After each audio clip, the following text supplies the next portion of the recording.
A lot of progress has been made. What part of the project are we at? We are at the finishing stages.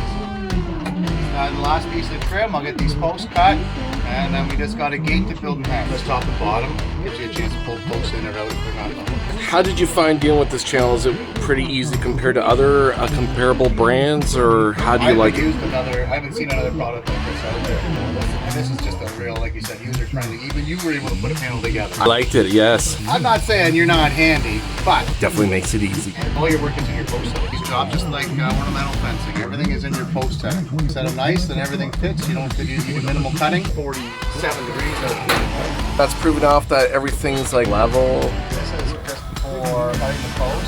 The task, a good hand. Try to set stuff to height, but when you're dealing with uneven grade, you're only gonna give yourself grief, and all of a sudden you'll have one post that's too low. Last time you were using like string. Well, the string was for panel heights. Now that our panels are in and all level, I just measure off my top channel up. That gives me my post height, mark it, come back with a steady hand to cut them. You want to cut them as square as possible. Caps will sit nice. How far the cap stands off from the post. On average, you'll see stuff around 2 inches, 3 inches. Makes sense.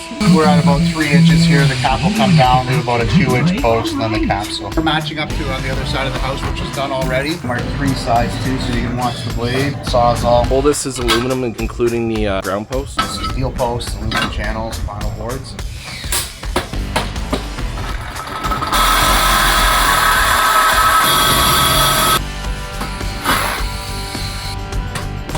Flange posts, obviously, you put them to height. So are the caps metal as well or plastic? Metal, really malleable. Okay.